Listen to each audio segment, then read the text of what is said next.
Thank you for your time. What we're going to do today is go through the will features, the estate planning features.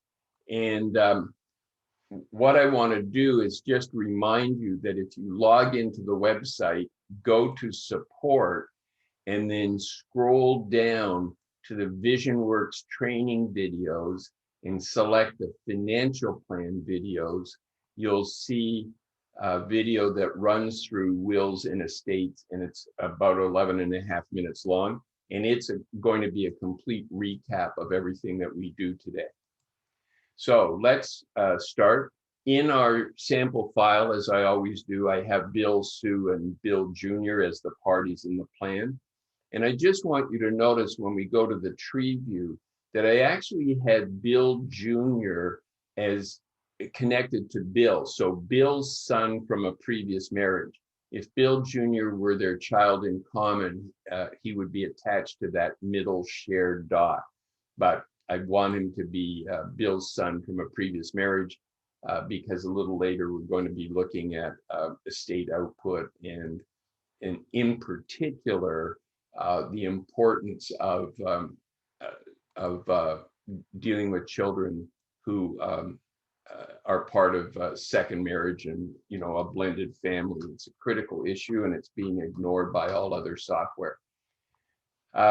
So the first thing, just to put things in perspective, Bill and Sue have a joint portfolio, and they individually have TFSAs and RRSPs. So if we go to TFSAs and RSPs, what you'll see is that the beneficiary designation is located in the asset itself. And you'll see here that Bill's beneficiary is Sue. His contingent beneficiary is the state, but it could be Bill Jr. or any other party in the plan. And you'll also see that on Bill's death, the assets in his TFSA will transfer to Sue's TFSA. Same thing with his RRSP, so that's very standard. And of course, with an insurance policy, there's also a beneficiary designation within it. So if we go down to wills and have a look at how they're structured, there are three basic elements. Dollar allocations, which is a specific amount of money left to a specific beneficiary. The ability to designate beneficiaries for specific assets.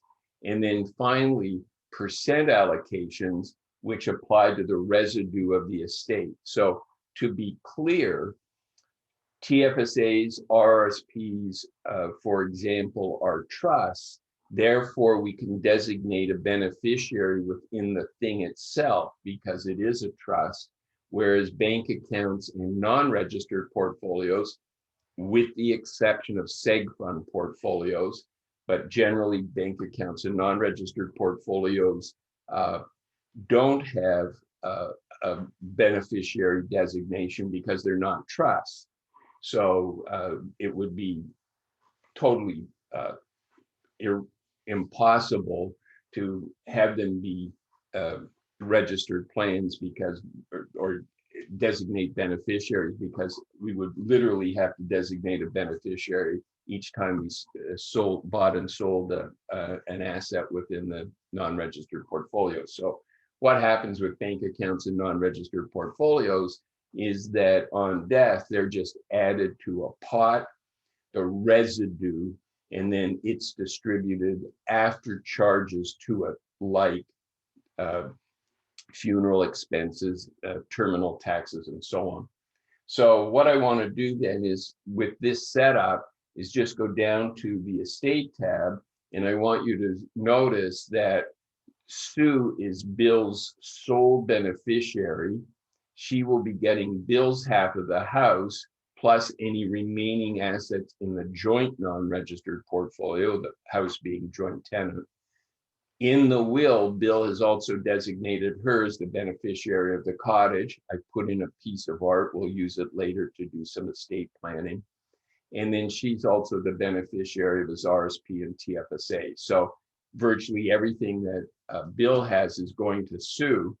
And if we click Show Table, what we'll see here is that Bill doesn't have much in the way of liquid assets. Remember, his portfolio is the joint portfolio, so he doesn't have one individually, he just has his bank account. Some terminal taxes at death, not too much in the year of death for him. And then what we see are estate administration taxes, probate fees, which of course are based on, specific assets, et cetera, and the balance of the estate. So liquid assets minus terminal taxes minus probate fees give the after-tax residue, and then from that there would be other things subtracted like charitable bequests, dollar allocations, funeral expenses, and so on, ultimately resulting in the residue for distribution, which in this case is a very small negative amount. And because Sue is the primary beneficiary and also the administrator of the estate, she's responsible for coming up with the money. So it creates a minor negative factor for her. But generally speaking, what we see is that, Sue's going to be in great shape. She's going to receive $3.7 million of assets from Bill on a net basis. So let's go back to the will tab and we'll look at a few things. First of all, for dollar allocations, let me delete Sue. This is where a will say something like, I bequeath to my niece Susie $25,000, or maybe it's $25,000 for each of a half a dozen grandchildren. In order for someone's name to show in the list, you have to add them on the About page. The About page controls all sorts of tax and estate laws through some of the input. So in order to have them show in the list, they have to be added on the About page. If you want to explicitly show niece Susie in the plan, in the report, then you'll have to add her. If, on the other hand, you just want to account for the $25,000 that's going to niece Susie, then you can select non-party and put in the $25,000 amount. If you've got a half a dozen grandchildren, each of whom gets $25,000, $150 in total, there is only one non-party entry. It just means somebody who's not, or people who are not directly added to the plan. So you'd select non-party, put in $150,000, and then that would apply to all of the grandchildren. So if we go down to solutions and we have a look again at the estate output, what we see is non-party is receiving $25,000 and non-party is listed in the beneficiary table. So the way this table works is for each beneficiary, Sue, the lower fields show what that beneficiary will be receiving. So we can see, the Bill's half of the house, the cottage, etc. So if I click on non-party, we can see that non-party is just receiving that $25,000 dollar allocation. So let's go back to the will tab.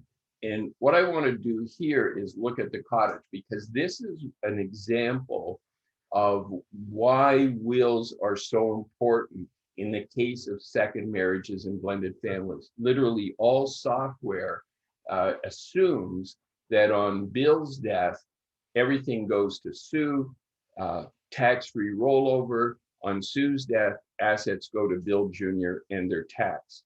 The problem is that we're looking at a national divorce rate, especially amongst the gray set, once the children are grown and have moved out of the house, that is pushing 50% now. It's in the high 40s. So it means that a lot of our clients are in second marriages and blended families. And the assumption that on Bill's death, all assets will roll to Sue is not, frankly, a very sound assumption at all. So what I want to do is I want to change this so that the cottage is going to go to Bill Jr. And when that happens, capital gains are realized and they're paid by the estate.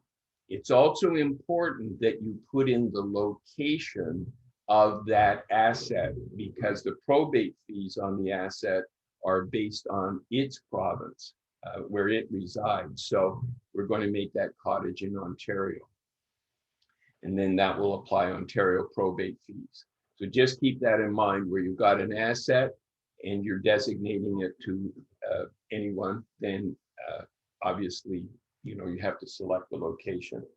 So let's go down now to the solutions page, and we'll look at the estate output.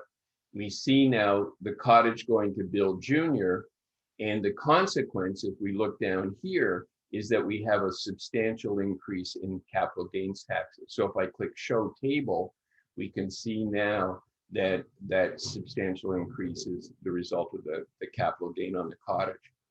Now, I want to just point out something here, which is that people sometimes will look at the value of the cottage and say that's a little bit excessive. Notice we're looking at everything in terms of actual dollars. So I can switch that to today's dollars, get rid of the inflation factor, and you can see what kind of an impact that has on the value of the cottage. Just so that you're clear, if we go to entries and we go to the cottage, the current value of it is $500,000, which certainly in Southern Ontario is, pretty average. Cottages can be worth a great deal more. But if we look at the appreciation rate, we're applying several percent. So this is picking up the appreciation rate for the province of residence that you can find on the settings page. And by the way, for Ontario, it's a little more over 6%. But if we look at BC, it's in that lower 6% level. So because we're talking about a 6% compounded growth rate for a few decades until Bill's death, then what we're talking about is a substantial increase in the value of the cottage. Remember the rule of 72, 6% means that money doubles in value every 12 years. So that's why we can easily get in compounded terms from $500,000, 12 years to $1 million, another 12 years to 2 million. So the problem that people have is that they don't understand the effect of the compounding growth rate of the cottage over time. And they don't understand that the tax is not just on the real increase in the value, but it's on the inflated increase in the value over the ACB. So the number may look very large to people. They have a little trouble connecting with it. But if we switch to today's dollars and say, well, it's a $500,000 cottage, we're saying it's 1.2 in 30 years time or whatever it is. Think back 30 years, what was the cottage worth then? $150,000, $200,000. So then we can, start to relate to this whole issue to them. So what we see is this whole problem with the cottage, and we need to be able to help them, kind of understand where that all comes from. So what I want to do is I want to create a new solution, and I am going to call this life insurance. And what we're going to do is we're going to add a life insurance policy. And it begs the question how much we should add. So if we go back to the estate tab and we look at the negative residue, what we see is that it's a little over $500,000. So we need that amount of insurance to, address this whole will issue. The problem is that when we buy the insurance, what's going to happen is we're also going to pay premiums on it, which is in turn going to have an impact on our, liquid assets, our portfolios, and so on. So just keep that in mind when you go in and you add a policy. And I'll just use the default death benefit here. Let's make it 530,000. When we do that, and we would have undoubtedly probably higher premiums than that, that's going to affect the overall value of portfolios, et cetera. So what we see is that we've added the value of the insurance, but we made the beneficiary sue. And I want to make this point. This is just something that I would like you to keep in mind. If we click show table, what we see is that the estate administration taxes, probate fees are $33,000. In today's dollars, they're 21,000. So let's keep that in mind, 33 and 21. So it's commonplace to have the beneficiary of insurance policies be an individual so that it passes outside of the estate and is therefore not subject to probate fees. The problem is that Sue's getting the insurance benefit directly when it's in fact the estate that needs the liquidity. So I just want you to consider that in some cases like this, second marriage, blended family, and so on, it might be prudent to have the beneficiary not be the individual, but rather be the estate. And then if we do that and we go back to the estate tab, what we see is that the estate is receiving the insurance, and therefore we've pretty much eliminated the negative residue. On the other hand, the probate fees are $41,000 up from 33, or in today's dollar terms, they're 26 up from 21. So if we think in terms of today's dollars, an increase of $5,000 is negligible. Should Sue decide if the insurance is going to her and it's to be used to pay the terminal taxes and so on, it's not uncommon in today's world for people to litigate. Cottage is going to Bill Jr., that's the source of the tax issue. Now we're into legal fees, accounting fees, and so on, to argue that she should be able to retain that insurance benefit. So just keep that in mind.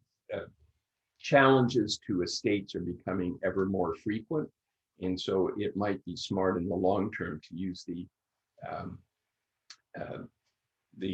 insurance to the estate rather than to the individual, despite the higher probate fees. The other thing that I also want to point out is, given Bill's age and his health and so on, the insurance premiums could be fairly expensive. But since the cottage is going to Bill Jr., let's keep in mind that in the software, you can have anybody pay for things. So there's a separation of expenses and who pays for expenses. You could have somebody owning a house with someone else paying the expenses related to the house. For example, we might have a situation where Bill Sr. owns the cottage, Bill Sr., let's say, being in his 80s, Bill, the son, being in his 50s, is the one who's actually paying the operating and property tax expenses for the cottage. So there's the separation of owners of assets, who pays for things, or other expenses, and who pays for things. So what I want to do is I just want to click show table and suggest to you that at some point when he's at an appropriate age, we could add Bill Jr. as a payer and have those premiums, let's say, split 50-50 between Bill and Bill Jr., making the insurance affordable, which it might otherwise not be. There is a question, so if you'll bear with me, I just see what's being asked. Are the estate taxes based on an estate tax return versus a personal return? Teresa asked that. Are the estate taxes based on an estate tax return versus a personal return? The estate taxes are based on a personal return, not a graduated rate estate return that's done in a trust, if that's the question that you're asking. In other words, if we look at the estate output, it's Bill's estate that, or Bill's terminal tax return that has to account for the capital gains on the cottage. No different from leaving an RRSP to a child rather than a spouse, where the income from the RSP has to be fully taken into the individual's tax return in the year of death. Same thing with the capital gain. So I wanted to cover that, and sorry, we're back to chat. You're welcome. Um, and I wanted to just, if we go back to the graph, I want to show you that you have the ability here to have the solution that you're in, life insurance. You can see it on the bottom, but notice we can open a list here so that what we can do is we can compare the demo, which solution, which is the one where Sue gets absolutely everything, to a solution where the cottage goes to Bill Jr., to a solution where the cottage goes to Bill Jr. and there's insurance in place. So just to help you grasp that, what I want to do is show one more thing that we could consider, which is it's really about values-based estate planning. If what's most important to the family is retaining the cottage, and if there are other assets, that we can consider donating other assets in order to lower the tax bill. So this is the reason I've got some art in here. I'm going to change the beneficiary of the art from Sue to charity. And just while I realize that many people will not be in this position, I'm going to make it a cultural donation just to get a larger impact from the donation. And then when we go back to the estate, well, sorry, I did that in life insurance. I apologize. Let me back up for a moment. What I want to do, so we'll just reverse this. What I want to do is create a new solution first. So let's just keep that as Sue. And let's create a new solution. And we will call this Donate Art. And keep in mind, when you create new solutions and you're doing things that are progressive, I think the name should be relatively short, but we can add a comment, which could be something like based on life insurance, so that we remind ourselves, you know, what progression we made in the various things that we're adding to the plan. So now we'll go back and we'll go to the personal property invest in art, and we will make that charity. And once again, it's a cultural donation. So now when we go down to solutions and we have a look at the estate output, we can see that the charity is now receiving a substantial asset. It's currently $50,000, but using an appreciation rate by Bill's staff, 200. And that has lowered taxes. We can see if we compare life insurance to donate art, we've lowered taxes from $521,000 to $413,000, which in turn means we've improved the residue for distribution, which in turn means we would have the ability then to go in and lower the death benefit. So let's make that $430,000. And because it's lower, you know, we've got the lower premiums, which means that we retain more in the estate value and so on. So it has that whole ripple effect. So those are the things that I wanted to cover, generally speaking. But there's one more thing that I want to look at. So I'm actually going to go back to the demo file, which has Sue receiving everything. And again, we can see then she's the sole beneficiary. A couple of weeks ago, we did a session on trust, and it turned out that the trust I was trying to link to didn't have the correct dates assigned to it. So I just want to run back over that, because when we're looking at situations like the cottage going to Bill Jr., the impact of the taxes and so on. So let's just create a solution here, and we'll call it Cottage to Bill Jr. and set that up. So when we're looking at the effect of these sorts of things, and we see the substantial tax issue, so we'll go back and just remind ourselves that it's around $530,000 of negative residue to the estate, $490,000. That what happens is that we could consider the use of a spousal testamentary trust. So that's not going to avoid tax. What it's going to mean is that the tax is ultimately pushed out to Sue's death.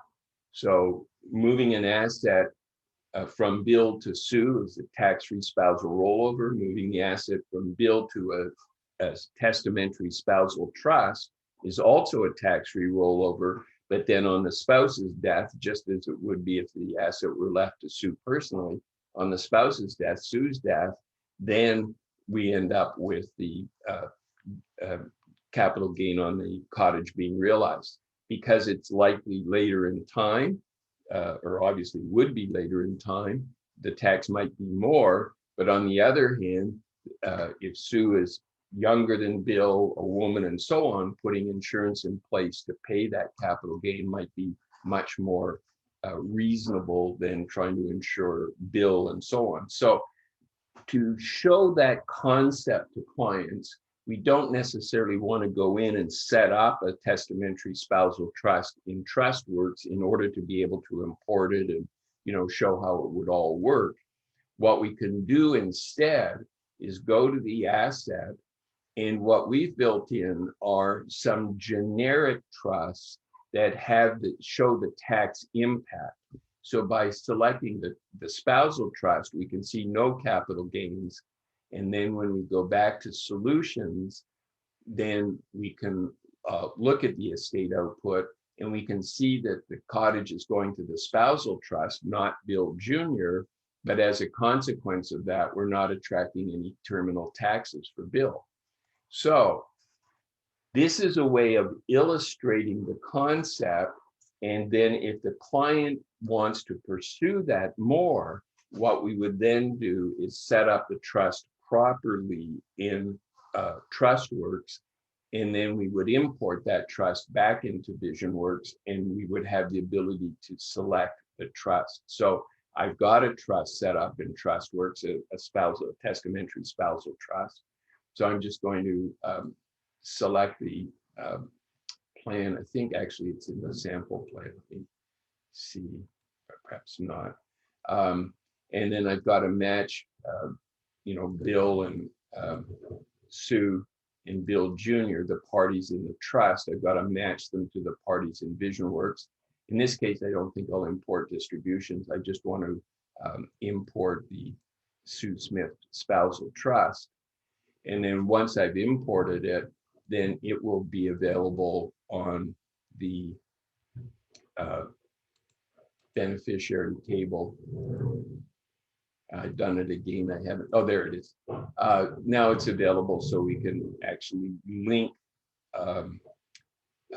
VisionWorks to TrustWorks and literally export that cottage to TrustWorks and be able then to deal with it coming back to Bill Jr., ultimately figure out what the tax might be and so on. So you can see now we've got the Sue Smith spousal trust. So those are the things that I wanted to cover today: wills, estates. And again, I just something where I get on my soapbox a lot and talk about the importance of integrating the terms of wills into the financial forecast, especially when we're dealing with clients in second marriages and blended families, of which now there are a great many. If we're not doing this, then we can be misrepresenting the financial well-being of the surviving partner. So I think it's essential that we do it, and hence our emphasis on going through that today with you. So let's throw things open to questions. Anybody that has any questions, please unmute yourselves and then ask away. Anyone?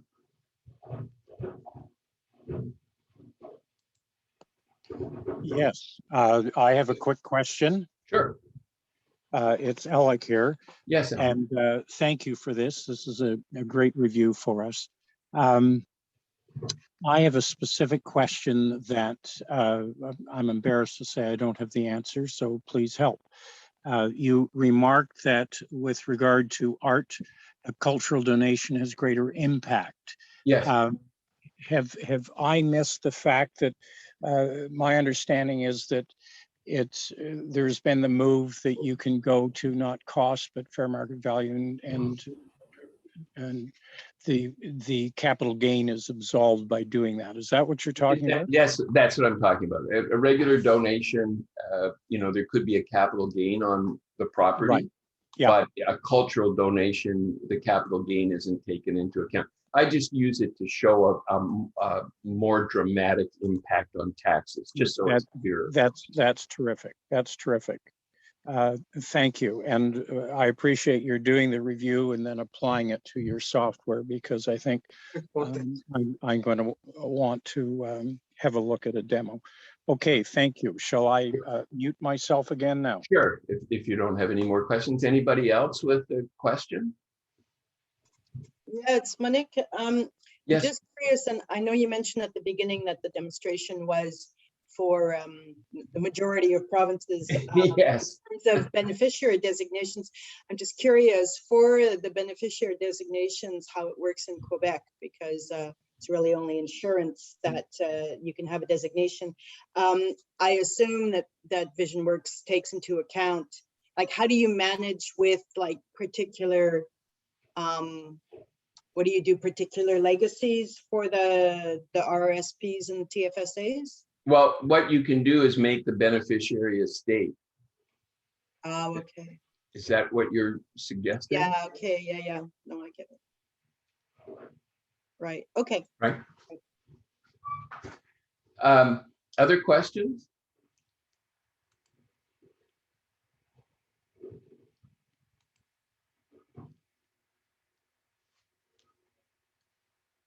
Anyone?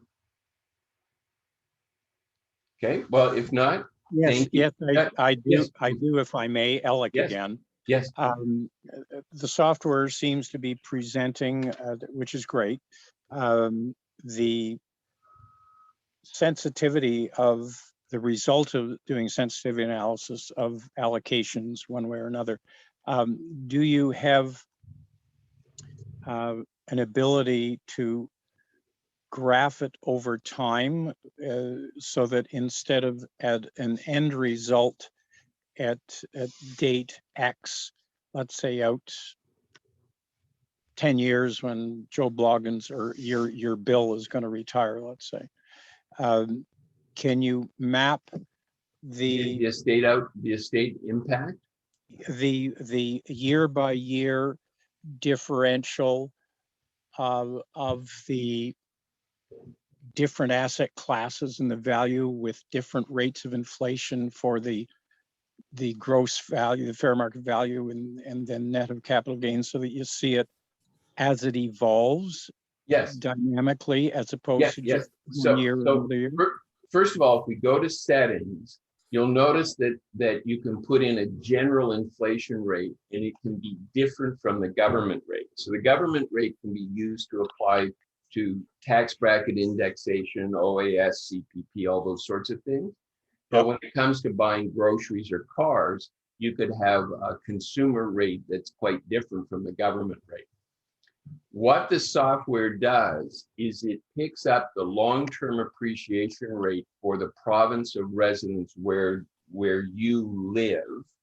And you can see, if we're using Ontario, it would be 6.45. I think at some point I had adjusted the appreciation rate for the cottage.